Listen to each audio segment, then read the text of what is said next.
Welcome to Golden Green near Hadlow in Kent, a quiet, unassuming village sat here on the River Medway. I'm stood in this glorious British weather just down from Hartlake Bridge, which crosses the Medway behind me. Again, a quiet, unassuming bridge that most people probably drive over and think nothing of. But on the 20th of October 1853, that bridge was anything but quiet. What should have been a routine journey home for the hop pickers working in the fields across the river there behind me turned into something out of a nightmare, leaving families devastated and the local area in shock.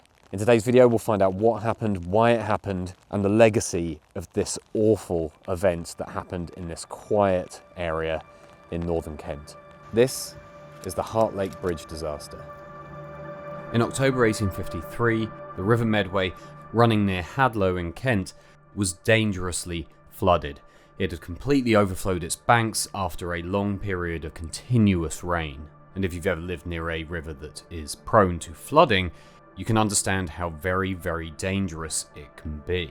Riverbanks vanish, areas around the river that were once considered safe to be on become incredibly treacherous. And debris being dragged down the river by the strong currents becomes a risk to anybody who finds themselves in the water. And Hartlake Bridge may look completely harmless now, but in 1853, whilst the river was flooding, this was an incredibly dangerous point. Here today, it is very quiet and peaceful.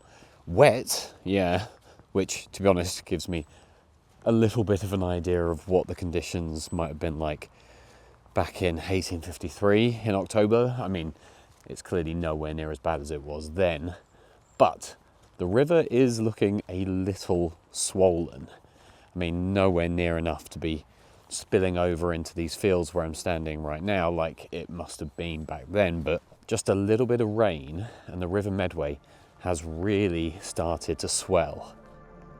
It was early evening, just after 6 o'clock, when work ended in the hop fields near Golden Green in the parish of Hadlow. It was October, the weather had been awful and rain had continued to fall without pause for days on end. And this rain had caused the River Medway running through these fields to swell far beyond its banks. The water was high, fast, and incredibly dangerous. The hop pickers working in the fields at the time were made up of families from a local Romany gypsy camp, along with other Irish travellers who were there for work. They were men, women, and children, often all part of the same large families. That evening, they were trying to get back to their homes in Chudley. Now, crossing the Hartlake Bridge on foot was already treacherous in these awful conditions, so, seeing the danger, the employer of the hop pickers, a Mr. Cox, offered what help he could, providing a wagon with 2 horses for their use. One group of hop pickers was taken across the bridge safely, and then the wagon and horses returned for the rest. On this second crossing, the wagon was filled to capacity. Local reports claimed that potentially more than 40 people had crowded aboard, many entire families all huddled together, children among them. Apparently one man even sat out on the shafts at the front of the wagon, and another, with the wagoner's permission, was actually perched on the wheel horse. The wagoner himself, riding the lead horse, was described as a careful, sober man, which were incredibly important character features given the very dangerous task that he was being entrusted with.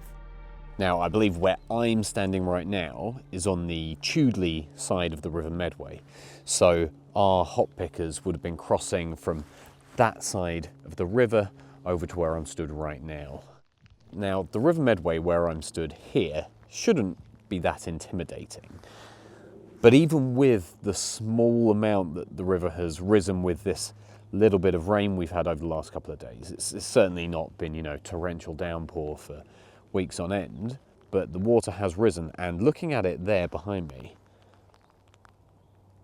if I had to sit on an overloaded wagon and cross this rickety old wooden bridge to get over here, I'm not sure I would have had the utmost confidence. Now, the hop pickers who would have been working in the fields over there behind me were used to hard graft. Hop picking was hard work, and seasonal work. You had to travel for it. Although I know in the Victorian era and later, a lot of people travelled down to Kent to do hop picking as a fun family activity in the summer holidays. But in October, this certainly wasn't a fun activity to do with the family in the sun. These workers at the end of the day would have been cold, tired and wet before anything else had even happened to them. The heavily laden wagon reached the crown of the bridge without incident. Then, as the wagon began to descend the far side of the bridge, disaster struck. The hind horse stumbled on one of the iron strips nailed across the bridge's wooden deck.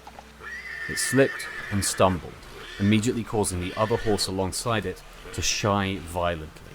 All of this caused the wagon to lurch violently to one side, whilst the wagoner fought desperately to bring the horses back into line. But by this point, it was too late.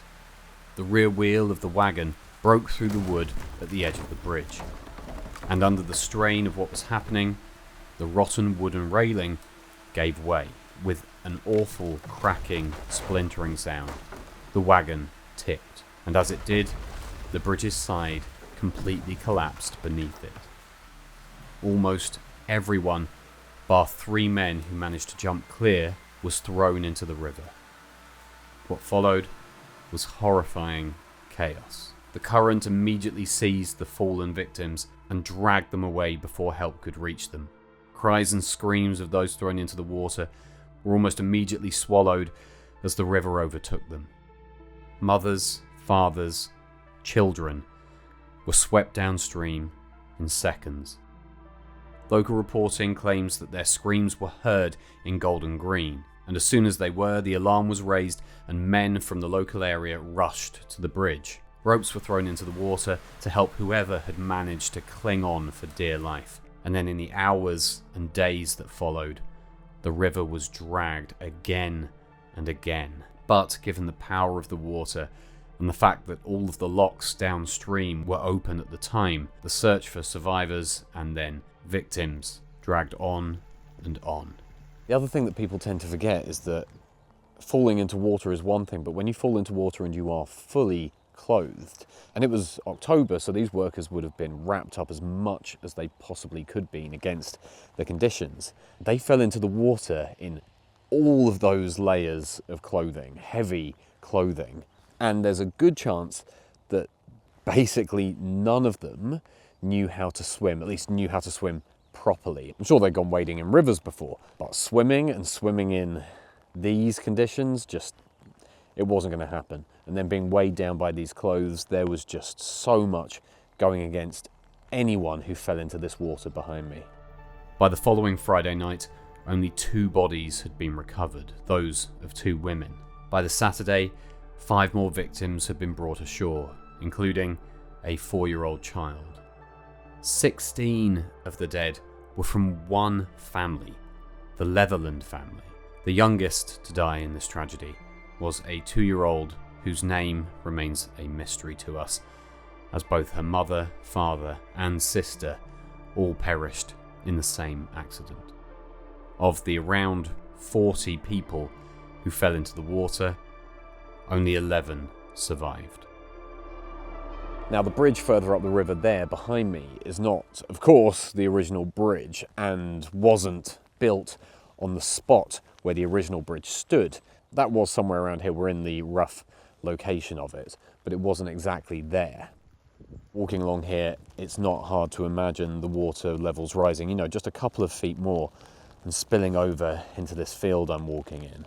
And the current picking up even faster than it is right now and washing whatever stood in its path away. It's one thing to think of the men and women who fell into this awful torrent of water, but then you think about the children. Obviously, as we know, one as young as 2 years old, they didn't stand a chance. Immersion in this water for any period of time could have been deadly. It's always a tricky decision when it's like, yeah, it's horrible outside, it's really raining, it's cold, this is going to be incredibly unpleasant. And you got to weigh that against, yeah, but that's exactly what it was like on the day. And so there couldn't be a better opportunity to film this particular story. And then, you know, I find myself stood in the middle of a field in Kent in the rain with really cold fingers. I did not wear appropriate footwear for this.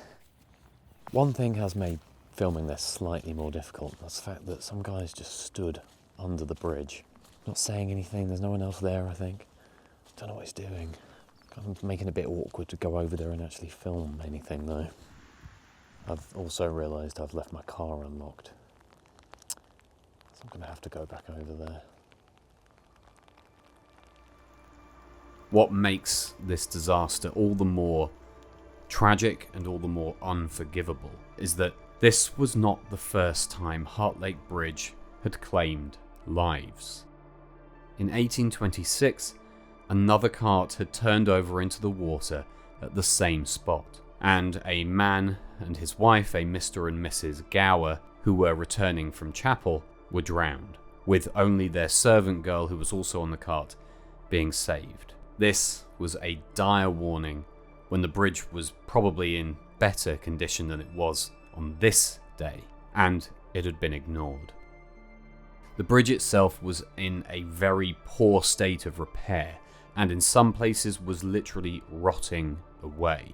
But for these workers, this was their only nearby option for crossing the dangerous river to get back to where they were staying. Of course, as covered before on this channel, when people fall into a flooded river, or indeed a river at any point, recovery is not straightforward. It's not just a case of pulling them out from where they fell in. And at a point where the river was incredibly swollen and incredibly fast moving, the moment people fell into the water, they were swept away by the incredibly strong current. Indeed, by the time some of those first newspaper reports were coming out, only 2 women had been recovered from the water, with many, many others simply missing. This also explains why some of those earlier newspaper reports seemed a little confused or contradictory or simply had inflated numbers, because they weren't just dealing with a fluid situation where bodies had in some cases completely disappeared, but you're also dealing with strangers to the local area, people who are coming through the area for seasonal work. And so locals living in the nearby villages may not have been aware of or known any of the families who were staying here for this work. It also meant that those people were not formally recorded in local registers. And when you add in the final tragic part of this, where entire families were lost in this accident, identifying people became an incredibly difficult task. Well, I came back to the bridge and this guy is still just standing there, so I have to come back. What is nice is there is a memorial plaque here just next to the bridge memorialising the victims of this disaster, which is great because you don't always see that. It's not every disaster has anything that indicates that it ever happened. You don't always see that. Indeed, lots of the disasters I've been to don't have anything there to let you know what happened. But it's good that we have it here at Hartlake Bridge. Hartlake Bridge itself was 42 feet long and barely 9 feet wide. Its wooden railings were described as having been decayed and weakened by years of neglect and the recent flooding. And many locals admitted that they had long complained about the condition of the bridge, but unfortunately, only amongst one another. There had never been a formal complaint to those who were actually responsible for its upkeep, that being the owners, the Medway Navigation Company. During the report, the coroner was very clear. At a casual glance, the bridge appeared fine, but anyone who'd actually used it knew that beneath that surface, the wood was rotten, and given the force of the waters bashing against it for days, and the weight of a fully loaded wagon pressing up against a railing, the bridge's failure was inevitable. I've actually just come across another small footbridge here, just off to the side of the river. Oh, almost dropped my phone in the river. And this is obviously, if anything, so what is this, about 3 feet wide? When you think the actual bridge was only 9 feet wide, this is probably actually a closer representation of the bridge that they would have been crossing, except it would have been going across there and not across this little gap I'm stood over here. Yeah, this wouldn't have been good. Amazingly, well, not amazingly, these things are all over the place in Britain, but I've just stumbled across this. Here we go, here it is. This World War II spigot mortar. Just one of the many defences that were put in place along Britain's various rivers, just in case they had to defend against a German invasion. One thing I did read while I was researching is that there have been ghost sightings here. Namely, what I've seen described as the hop picker's ghost. I've seen on social media and other places people describe a woman in odd clothing, possibly black and white, maybe Victorian era clothing, and she's been seen from the road stood alongside the river here. Now, nobody's appeared to me yet, but locals have apparently also reported hearing the sound of breaking wood and screams coming from the water. I haven't heard anything yet, but now, of course, I don't believe in any of that stuff, but I won't be coming back here at night. An inquest was held locally at the Bell Inn in Golden Green, where the jury's verdict was ultimately accidental drowning, though recommendations in the verdict made it clear that it wasn't as straightforward as that. The wording in the reporting echoed later retellings that the accident arose from, more than anything else, the defective state of the road and the bridge crossing, and the dangerous construction and poor state of repair of the bridge was something that ought to have been before remedied, and it was heavily recommended that the bridge be completely replaced by something far more substantial, made of brick or stone. Okay, big development in the man under the bridge situation, and I think I've worked out what might have been going on. I stood up here on the bridge and another man appeared out of nowhere, and then they both separately came up, got in their cars and drove away. So I think I may have disturbed some kind of lover's meet here beneath the bridge. Bit of an odd place to do it. It's horrible out here as well, but hey, whatever floats your boat. And if the two gentlemen I disturbed are watching this video, I do apologise that I came and stuck a camera in your business. Didn't mean to disturb whatever it was you're doing. Keep it up. Poor choice of words, sorry. The 30 victims of this disaster were buried at St Mary's Church in Hadlow, where a large memorial was raised by a public subscription. Ordinary people giving what they could to help remember other ordinary people. And the final, now commemorated figure that we have is literally carved into the monument. 30 people dead. And here we are at St Mary's Church in Hadlow. Behind me is the memorial for the 30 hop pickers who died. It's hard to imagine there are 30 people buried beneath where I'm standing right now, including children, of course. They have a really lovely spot here, actually, in a quiet corner of the cemetery here. This memorial was basically funded by the locals who, with their own money, chose to remember those who had lost, who they didn't even know. And that's what this stands for. People supporting those who aren't friends and family. People who just happen to be passing through and happen to fall victim to the worst kind of tragedy here where you live. So it's a nice symbol of human generosity and human sympathy for our fellow man. What's also nice is that just alongside the original memorial there is also an information sign, because most of the names are quite hard to read on here now. Obviously it's quite old, but they are all recreated here on this, so the names of those lost still survive.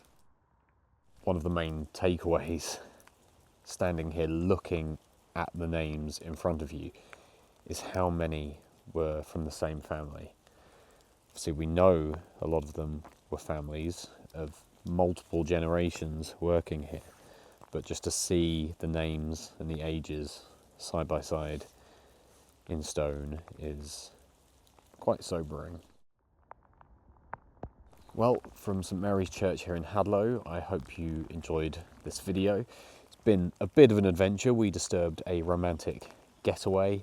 I got really wet feet, but hopefully this will help to keep this story in people's memories for many, many more years to come. If you would do me the honour of hitting that like button, subscribing if you enjoyed this video and you want to see more, and leaving a comment if you've got any suggestions of other places you want me to go and other topics you want me to look into. And I will happily read those in the comments. And on that note, as the weather gets even worse, I'll see you in the next one.